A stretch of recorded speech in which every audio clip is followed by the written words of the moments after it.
किसान आंदोलन को लेकर केंद्र पर मेघालय के गवर्नर सत्यपाल मलिक का तंज। किसान दिल्ली से हार के नहीं आएंगे, उन्होंने भी तय कर रखा है कि हम इस काम को पूरा ही करके जाएंगे। मलिक का बयान, दिल्ली के नेता 600 किसानों की मौत पर क्यों हैं चुप? कुतिया भी मरती है तो दिल्ली के नेताओं का शोक संदेश जाता है, लेकिन 600 किसानों का प्रस्ताव लोकसभा में पास नहीं हुआ। सत्यपाल मलिक के बयान पर मरुधरा में सियासत गरमाई। केंद्र पर राजस्थान कांग्रेस का हमला। मंत्री खाचरियावास बोले, किसानों की आवाज को दबाया नहीं जा सकता। पूरा देश किसान के समर्थन में, अब तो जिनको उन्होंने राज्यपाल बनाया वो भी समर्थन में है। तो अब घमंड छोड़कर किसान बिल वापस लेने चाहिए और किसान की आवाज सुनिए। महेश जोशी ने कहा, केंद्र सरकार को सबक लेना चाहिए। ये अमानवीय कृत्य है, इसकी जितनी निंदा की जाए कम। अब भी सबक लेना चाहिए सरकार को, प्रधानमंत्री जी को। किसानों की जो न्यायोचित मांगे हैं उनको मानना चाहिए। बैकफुट पर आई बीजेपी, कहा राज्यपाल के पद की है अपनी गरिमा। महामहिम राज्यपाल एक संवैधानिक पद है, उस पद की एक गरिमा है। राजेंद्र राठौड़ बोले, राज्यपाल के पद पर रहते हुए केंद्र पर नहीं करने चाहिए कटाक्ष। निसंदेह सतपाल मलिक जी किसानों के नेता रहे हैं, पर इस पद पर रहकर उनको केंद्र सरकार पर कटाक्ष नहीं करने चाहिए। बयान पर बवाल। नमस्कार, बहुत स्वागत है आपका। प्राइम डिबेट देख रहे हैं आप, आपके साथ मैं जेपी शर्मा। सत्यपाल मलिक के बयान से किसान आंदोलन एक बार फिर चर्चा के केंद्र में आ गया है। आंदोलन शुरू हुए कमोबेश 1 साल गुजर चुका है। पश्चिम बंगाल जैसे राज्य के चुनाव इस आंदोलन की छाया में ही हुए और उत्तर प्रदेश के चुनाव में भी किसान आंदोलन सियासत के मरकज में होगा, इसमें शायद ही किसी को शक हो। सत्यपाल मलिक तो 2024 के चुनाव में जीत के लिए भी ये जरूरी मानते हैं कि केंद्र सरकार किसानों का मन पिघलाए। वैसे मलिक साहब के पिछले एक अरसे में दिए गए कई बयान सुर्खियों में रहे हैं और केंद्र सरकार को असहज करने वाले भी। जयपुर में वो खुद केंद्र के बारे में जितना बोलकर गए, उसने कांग्रेस को उससे कई गुना ज्यादा बोलने का मौका दे दिया। वो भी ये कहकर कि इनके खुद के नियुक्त किए गए राज्यपाल ही ऐसा बोल रहे हैं, तो सच का अंदाजा आप लगा ही सकते हैं। बहरहाल इस पर प्रदेश में बहस छिड़ी हुई है और आज प्राइम डिबेट में इसी पर चर्चा होगी, इन सवालों के जरिए कि क्या किसानों का मुद्दा तय करेगा 2024 के चुनाव की दशा दिशा। अपनी ही सरकार को असहज करने वाले बयानों की वजह क्या है?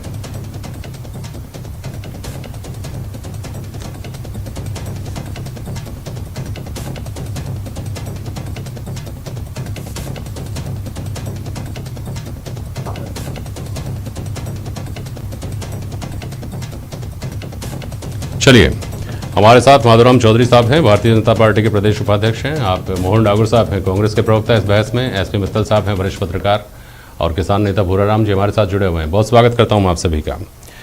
पहले आपके पास आ रहा हूं माधुराम चौधरी जी। आप लोग कहा करते थे पिछले 1 साल से कि ये कांग्रेस है जो किसान आंदोलन की आग को हवा देने की कोशिश कर रही है। दरअसल इतना बड़ा मुद्दा है ही नहीं, इतनी बड़ी कोई बात ही नहीं है। अब आपके नेता रहे सत्यपाल मलिक जी, जिनका किसान आंदोलन से ही जिनकी राजनीतिक जन्म हुआ, जिनका वो नसीहत दे रहे हैं, इस पर सफाई कितना चल पाएगी? जेपी साहब, आपने कल जो सत्यपाल मलिक जी का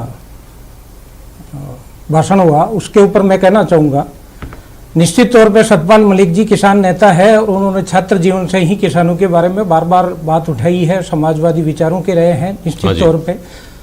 परंतु आपको यह देखना होगा और उनके पूरे भाषण को देखना होगा। मैंने एक बार नहीं, उनको 10 बार मैंने सुना है। आज पूरे देश में जो चर्चा हो रही है उसको नेगेटिव लिया जा रहा है, जबकि मैं कहना चाहूंगा कि उन्होंने 2 चीजें बहुत महत्वपूर्ण कही है, उन चीजों पे गौर करने की आवश्यकता है। उन्होंने पहले यह कहा कि एमएसपी मूल्य है और रहेगा। प्रधानमंत्री जी बार बार कहते हैं कि एमएसपी मूल्य है और रहेगा, यही बात उन्होंने उन भाषण में कही है। दूसरी बात उन्होंने एक बहुत महत्वपूर्ण कही, उन्होंने कहा कि जो कृषि विधेयक है उन पे सुप्रीम कोर्ट ने स्टे कर रखा है, तो स्टे कर रखा है तो आज की तारीख में तो कहीं लागू ही नहीं है और स्वैच्छिक है, तो उनके आप परिप्रेक्ष्य में पूरे उसको जो आप उन्होंने भाषण दिया है उसको पूरा देखने की जरूरत है, नहीं कि उसमें राजनीति करने की जरूरत है। निश्चित तौर पे उन्होंने स्पष्ट तौर से कहा है दोनों चीजें, जब अगर एमएसपी और कृषि विधेयक अगर सुप्रीम कोर्ट ने स्टे कर रखा है तो बात ही विषय ही खत्म हो जाता है। ये कांग्रेस को और दूसरे पक्ष को समझने की जरूरत है कि किसानों की भारतीय जनता पार्टी निश्चित तौर पे हितैषी रही है और किसानों का कोई भी मुद्दा आ रहा है तो किसानों की, चाहे एमएसपी का मुद्दा हो, चाहे किसान के लिए किसान सम्मान निधि हो, सारी चीजें किसानों के लिए भारतीय जनता पार्टी करती आ रही है। और निश्चित तौर पे मेरे को कहने में कोई अतिशयोक्ति नहीं है कि 2024 के चुनाव भी अगर किसानों के मुद्दे पे होगा तो निश्चित तौर पे लोग भारतीय जनता पार्टी को वोट देंगे। आपके नेताओं को ये कहने की जरूरत क्यों पड़ेगी राजनीतिक पद, राज्यपाल पद की जो होती है एक संवैधानिक मर्यादा होती है, उनको उस मर्यादा में रहकर ही बोलना चाहिए, ये कहने के लिए क्या जो दो बातें आपने अभी बताई? नहीं, मैंने ये कहा है कि राजनीतिक पद निश्चित तौर पे है, पर वो किसान नेता रहे हैं। किसान नेता रहे हैं तो किसान नेता की अपनी, अरे भाई वो कौन सी ऐसी बातें उन्होंने कुछ तो बोला ना जो सार्वजनिक डोमेन में, पब्लिक डोमेन में है, आपको भी पता है। उन्होंने कहा कि केंद्र सरकार को ये करना चाहिए, ये करना चाहिए, ये करना चाहिए, ये नहीं करना चाहिए, ये नहीं करना चाहिए, ये नहीं करना चाहिए, तौर पे तभी तो आपको ये कहना पड़ा। नहीं, मेरठ से बिलोंग करते हैं, निश्चित तौर से किसान परिवार से और किसान की चिंता करते हैं और भारतीय जनता पार्टी किसान की चिंता, उसी ने उन्होंने उन बातों को बताया है कि मैंने किस प्रकार बार बार ये बात कही और समझाने की भी कोशिश की है। और आज की तारीख में कृषि विधेयक है, उन पे स्टे है और एमएसपी जारी रहेगी। ठीक है, आपको उनका बयान सुहाया, आप उन्होंने जो कहा उसको सारी बातों को अंगीकार करते हैं, वो सारी बातें बहुत अच्छी कही, वो सब सही है, यही करें ना माधुराम जी? नहीं, मैं ये कहना चाहता हूं कि उनकी बातों को पूरे वीडियो को देखना चाहिए, ठीक है, और देख के ही उस परिप्रेक्ष्य में बात करनी चाहिए। ठीक है, फिर आप कांग्रेस की तरफ जा रहा हूं मैं। मोहन डागर साहब, क्या ये बात सही है जैसा कि माधुराम जी कह रहे हैं, जो आरोप लगा रहे हैं कि उनकी बातों में से अपनी सहूलियत से कुछ बातें ऐसी चुन ली गई हैं जिनके जरिए सरकार पर प्रहार किया जा सकता है? मैं, माधुराम जी ने कई बार अभी कहा अपनी बात में कि उनकी वीडियो को देखना चाहिए। मैं तो इन्हीं से आग्रह करूंगा कि ये भी वीडियो को देखे, भारतीय जनता पार्टी के तमाम नेता भी उस वीडियो को देखें। सत्यपाल मलिक साहब ने एक बार नहीं 10 बार ये कहा है कि किसानों की बात सुननी चाहिए, एमएसपी देश में लागू करनी चाहिए। एक बार नहीं, उन्होंने कई बार कहा है, अलग अलग प्लेटफार्मों पे उन्होंने कहा है और बड़ा अच्छे से कहा है। उन्होंने कई बार ये कहा है कि किसानों की बात जायज है, किसानों की बात सुननी चाहिए, देश में स्पष्ट रूप से एमएसपी लागू करनी चाहिए, सिवाय भारतीय जनता पार्टी के नेता, प्रधानमंत्री जी, गृह मंत्री जी कई बार इस तरीके की बात कर चुके हैं। इनको किसानों से कोई लेना देना नहीं है, देश के प्रधानमंत्री जी को किसान से कोई लेना देना नहीं है।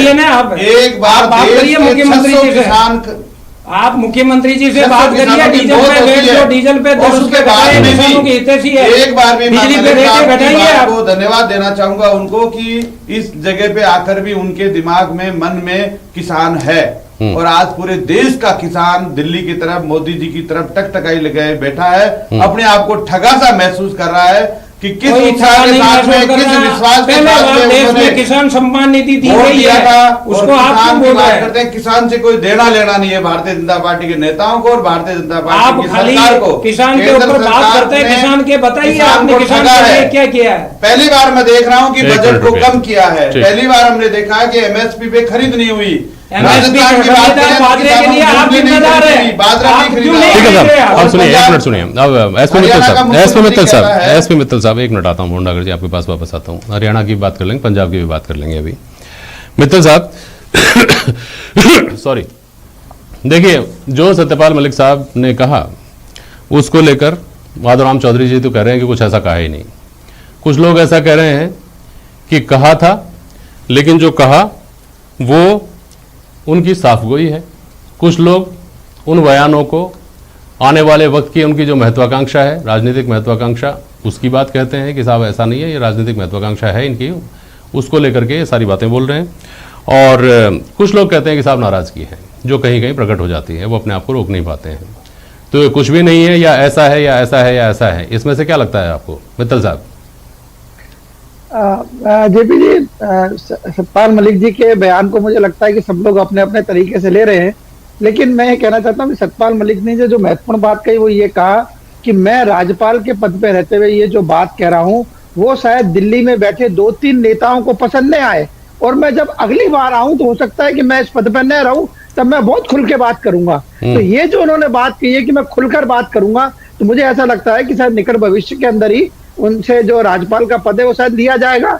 जिस तरीके से उन्होंने भी कहा कि दिल्ली के 2-3 नेता मुझे कहें तो मैं अभी इस्तीफा देने को तैयार हूँ। नहीं, क्यों कहे मित्तल साहब, लोग ये भी सवाल उठा रहे हैं कि जब इतनी साफ गोई है और इतने बड़े वो किसान पृष्ठभूमि के आदमी हैं, इतने बड़े कद्दावर नेता हैं, किसानों की आज आवाज उठा रहे हैं, तो वो क्यों इंतजार कर रहे हैं कि केंद्र में कोई उनसे कहे या टोके या उनको बर्खास्त करे? वो आज ही इस्तीफा देकर फिर किसानों की आवाज क्यों नहीं उठाते हैं? जेपी जी, आपकी ये बात सही है, लेकिन इस सवाल का जवाब भी मलिक साहब ने अपने उसमें दिया कि साहब मुझे ये कहा गया है, तो उन्होंने कहा कि उनके पिताजी ने मेरे को क्या नाम से राज्यपाल नहीं बनाया था।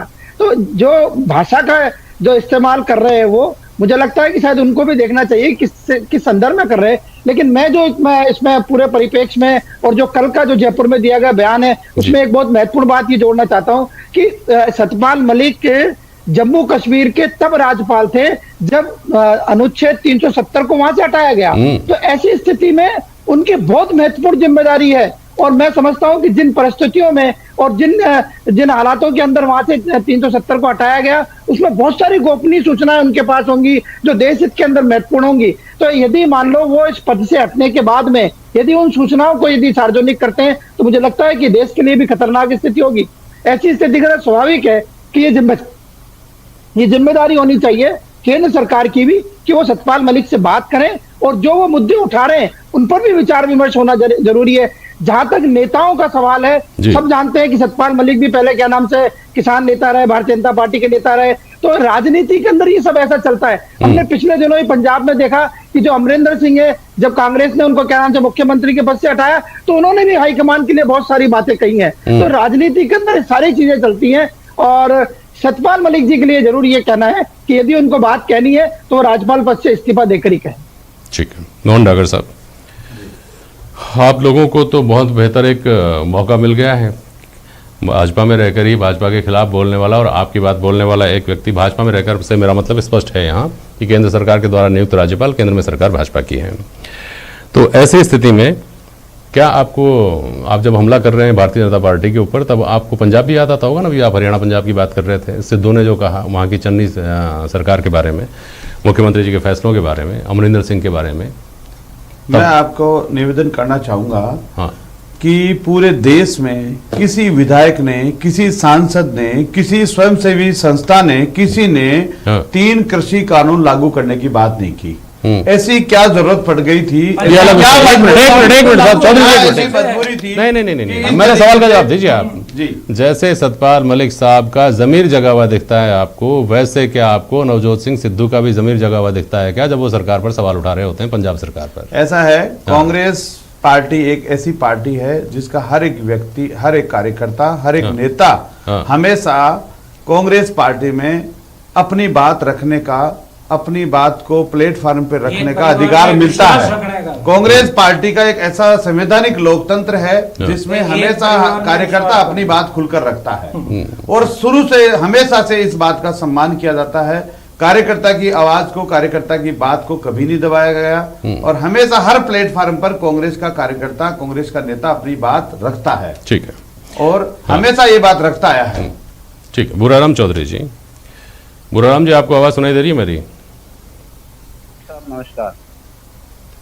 नमस्कार, आवाज सुनाई दे रही है? बुराराम जी, देखिए अभी मोहन डागर साहब कह रहे थे कि पूरे देश के किसान दिल्ली की तरफ उम्मीद भरी निगाहों से देख रहे हैं। तो एक तो सवाल, जब भी किसान आंदोलन को लेकर के आते हैं तब 2-3 मोटी मोटी बातें हैं जो लोगों के समझ में नहीं आती, जिन्हीं बिंदुओं पर बहस चलती रहती है। एक तो पूरे देश के किसान या पश्चिमी उत्तर प्रदेश के, हरियाणा के और पंजाब के किसान, पहली बात। दूसरी बात, किसान वर्ग या जो खास तौर पर पिछले 2 दिन से चर्चाओं में है कि जाट और सिख, जिनके बारे में भाजपा की जो बैठक हुई उसमें भी खास तौर पर बहुत सारी घोषणाएं की गई, बहुत सारी चीजें स्पष्ट तौर पर की गई, कैटेगराइज तरीके से कही गई। और तीसरी बात, जब सुप्रीम कोर्ट ये कह चुका है, बार बार खबरें आती है, सुप्रीम कोर्ट कहता है कि कृषि बिल लागू ही नहीं है, आप किस बात पर रास्ता रोक कर बैठे हुए हैं? ठीक है, ये 2-3 चीजें हैं, इनको क्लियर करने की बार बार कह रहे हैं आप? जी हाँ, ऐसा है शर्मा साहब कि जहां तक किसान आंदोलन का सवाल है, ये अब कोई पंजाब, हरियाणा, उत्तर प्रदेश तक सीमित नहीं है, ये पूरे हिंदुस्तान में फैला हुआ है। आपको मालूम ही होगा कि तमिलनाडु में भी आंदोलन हुआ है, बेंगलोर के अंदर बहुत बड़ा जुलूस निकला है, बॉम्बे, महाराष्ट्र के अंदर हुआ है, विदर्भ में हुआ है, तेलंगाना में हुआ है, मध्य प्रदेश में हुआ है। तो ये तो एक व्यापक आंदोलन हो चुका है। पहला प्रश्न का उत्तर तो मेरा ये है। दूसरा ये है कि गवर्नर साहब ने जो बात की जाट और सिख का, मैं व्यक्तिगत रूप से गवर्नर साहब की बात से सहमत नहीं। ये कोई दो जातियों का या एक जाति का आंदोलन नहीं है। इसमें किसान तो सारे ही आते हैं, चाहे 36 कौम के जो किसान है, पूरे भारत के किसान है, वो इस आंदोलन से जुड़े हुए हैं। इसलिए जाति विशेष के हिसाब से कैसे गवर्नर साहब ने बोला, मुझे नहीं लगता। या तो वो बहुत ज्यादा कहीं बोल गए होंगे, तो उनको कहीं कहीं लगा होगा कि हमारे प्रधानमंत्री जी, गृह मंत्री जी कहीं मुझसे कोई किसी तरह का नाराजगी नहीं हो जाए, इसलिए शायद उन्होंने उसको भूल सुधार के हिसाब से एक दे दिया होगा। बाकी मैं मानता हूँ 36 कौम का, पूरे भारत के किसानों का आंदोलन है, केवल जाट और सिख का नहीं है।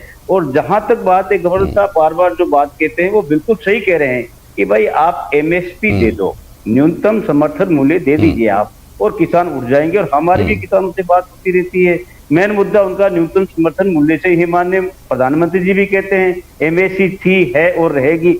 जब ऐसा है तो पार्लियामेंट में कानून लेगा। मैं आपको गारंटी से कहता हूं कि दूसरे दिन किसान उठ जाएंगे।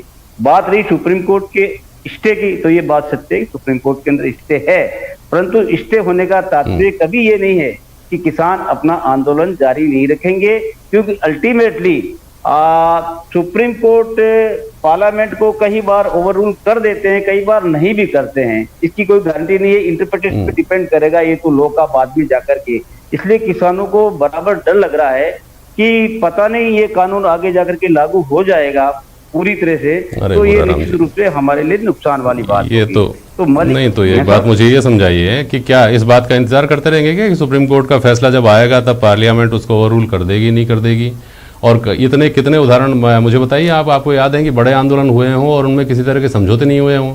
एक लाइन किसानों ने बोल रखी है, कृषि बिलों की वापसी तक हम घर नहीं लौटेंगे।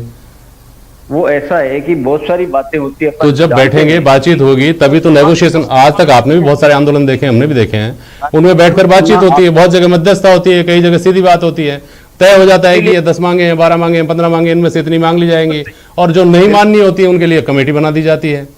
प्रधानमंत्री जी को और गृह मंत्री जी को आगे आना चाहिए, किसान से बात करनी चाहिए। वो हमारे प्रधानमंत्री है किसानों के, गृह मंत्री है किसानों के, और सब पूरा देश जानता है, दुनिया भी जानती है कि इस समय जो भी निर्णय लेना होता है अल्टीमेटली प्रधानमंत्री जी और गृह मंत्री जी को लेना होता है। बाकी सब लोग तो दूसरे जो लोग होते हैं वैसे ही बातचीत के लिए, टाइम पास करने के लिए आ जाते हैं। या जैसे मान लीजिए, मेरा तो व्यक्तिगत रूप से ये मानना है कि राजनाथ सिंह जी को भी आगे करते तो शायद अब तक कोई न कोई इसका समाधान के नजदीक हम पहुंच चुके होते, लेकिन अभी ही नहीं है। मित्तल साहब, बहुत संक्षेप में एक सवाल का जवाब दीजिएगा। 2024 के चुनाव, जिसमें अभी 2-3 साल का टाइम है, क्या ये बात सही है क्या, ये जो अंदाजा लगाया जाता है कि साहब 2024 के चुनाव में किसान आंदोलन एक प्रमुख मुद्दा होगा, उसको प्रभावित करेगा? मित्तल साहब, संक्षेप में आपका जवाब, फिर मेरे दोनों राजनीतिक मित्रों की टिप्पणी। जेपी जी, मेरा ऐसा मानना है कि अनेक मुद्दों में से एक मुद्दा ये भी होगा, लेकिन पूरा चुनाव 2024 का किसान आंदोलन पे या किसान पे रणनीति पे लड़ा जाएगा, मेरा ऐसा मानना नहीं है। बहुत सारे देश में मुद्दे हैं जिनको लेकर ये चुनाव लड़ा जाए। ठीक है चौधरी साहब, ये भी कहा जा रहा है, जो राजनीति की समझ रखते हैं, जो लोग चुनाव की समझ रखते हैं, जिनको राजनीतिक पंडित कहा जाता है ना, वो लोग ये कह रहे हैं कि साहब भारतीय जनता पार्टी ने डैमेज कंट्रोल तो शुरू किया, ये याद दिलाने की कोशिश की कि इनके समय 23,000 करोड़ रुपए का बजट था, हमारे समय पे 1,23,00,000 रुपए का बजट है, और हमने ये किया 6,000 रुपये महीने जा रहे हैं वगैरह वगैरह, लेकिन बहुत देरी कर दी। माधुराम चौधरी जी, कम से कम 5 राज्यों के चुनाव के लिहाज से तो देखिए जेपी साहब, अगर किसानों की बात करते हैं और अगर ग्रामीण क्षेत्र में जाके अपन बात करें, बोलिएगा, मुझे मोहन जी के पास भी जाना, तो MSP मूल्य की अपन बात करते हैं। आज सारी फसलें आपने देखा कि सरसों रायडा, सारी चीजें एमएसपी मूल्य से ऊपर बिक रही है। तो किसानों के तो ये चीजें समझ में आ रही है कि ये कहां तक और सरकार क्या कर रही है, सरकार कहां तक किसानों की हितैषी की बात कर रही है, तो उसको लागू भी कर रही है। हर किसान और गरीब के खाते में 6,000 रुपए जा रहे हैं, तो निश्चित तौर पर उसको फायदा हो रहा है और उस चीज की 6,000 रुपए की अहमियत वो समझ रहे हैं। अब राजस्थान सरकार ये कह रही है कि 6,000 से क्या होता है, तो हम कह रहे हैं कि एमपी जब 4,000 दे रहे हैं तो आप भी तो 4,000 दीजिए, आप भी बिजली की रेटें कम कीजिए, आप डीजल की रेटें कम कीजिए, तो आपको भी तो किसानों के लिए कुछ करना चाहिए। क्या पूरे आपको राज मिला है तो एक ही चीज पे आप करते रहेंगे कि कृषि विधेयक की ही चर्चा करेंगे, या किसानों के लिए कुछ काम भी आपको भी करना है, या बाजरा एमएसपी पे आपको खरीदने का दायित्व भी बनता है। जब हरियाणा खरीदे ये तो आप क्यों नहीं खरीदे? डॉक्टर साहब मुझे एक बात समझाइए, खेती किसानी आप बहुत बेहतर तरीके से जानते हैं, एमएसपी को लेकर के बोन ऑफ कंटेंशन जिसको कह सकते हैं ना आप, वो एमएसपी है। जैसे बोराराम जी ने कहा कि एमएसपी की घोषणा कर दीजिए, बात खत्म। आप लोग भी कुछ किसानों के समर्थन में जो आप लोग बोल रहे हैं, मुझे एक बात समझा दीजिए, एक सवाल का जवाब दे दीजिए खाली, कि जो किसान गेहूं एमएसपी पर बेचेगा 1.5 गुना और लागत मूल्य और सारी कैलकुलेशन जो होती है उसके बाद जो एमएसपी निकालता है, अगर उसको चावल की जरूरत पड़ी तो क्या वो एमएसपी पर चावल खरीद भी लेगा क्या? ये उसके लिए फायदे का सौदा होगा क्या? मोहन जी। जी जेपी जी, ये बात समझनी पड़ेगी कि लगातार एमएसपी की बात चली आ रही है। हर बार एमएसपी का नाम लेते हैं प्रधानमंत्री जी और केंद्र सरकार। एमएसपी पे किसी भी राज्य में किसी भी क्रॉप को खरीदा गया क्या? आप मालूम कीजिए। अरे सुनिए, क्यों इसको राजनीति में, मैं तो एक आम आदमी को जो समझ में आ जाए भाई साहब वो बात पूछ रहा हूँ आपसे, कि किसान पैदा करेगा 1 अनाज, 2 अनाज, 3 अनाज, जरूरत पड़ेगी उसको 10 चीजों की जो अलग अलग अनाजों से बनती हैं, जो कि एमएसपी पर अगर खरीदी गई प्राइवेट मार्केट में भी तो फिर महंगी होंगी। तो क्या वो उसको खरीदने की स्थिति में आ पाएगा? क्या किसान के लिए भी चीजें महंगी नहीं हो जाएंगी क्या? मैं अपनी समझ के लिए पूछ रहा हूँ। किसान के लिए तो सारी चीजें, आज का जो वातावरण देश में बना हुआ है वो सारी चीजें कठिन हो रखी है। फर्टिलाइजर किसान को मिल नहीं रहा, एमएसपी में उसका अनाज खरीदा नहीं जा रहा, सब्सिडियां खत्म हो गई है, जो फैसिलिटीज है वो खत्म हो गई है। पहली बार एफएमडीसी के टीके जो केंद्र सरकार जो पशुओं में लगते हैं पहली बार राज्य में नहीं आए हैं, जो केंद्र सरकार देती है। ये देखिए आप किसान की दुर्दशा, किसान का खेती करना बंद हो गया है, जोत उसकी कम हो गई है, आदान किसान का बहुत महंगा हो गया है, सीड, पेस्टिसाइड, फर्टिलाइजर, और किसान जो पशुपालक है उसका एफएमडीसी का टीका जो केंद्र सरकार देती थी, ठीक है सर, पहली बार नहीं मिला। ये हालात है। ये किसान आंदोलन के लिटमस टेस्ट के लिए बहुत लंबा इंतजार नहीं करना पड़ेगा। अमित शाह जी 2024 तक मुझे नहीं लगता है कि नहीं जाना पड़ेगा। अगले 4 महीने में, 5 महीने में जो चुनाव होने वाले हैं कुछ राज्यों के, उसी में पता चल जाएगा कि किसान आंदोलन कितना सही, कितना गलत मुद्दा है, सरकार का स्टैंड कितना सही और कितना गलत है। बहुत शुक्रिया आप सभी का आज प्राइम डिबेट में शामिल होने के लिए। आज के लिए बस इतना ही। नमस्कार।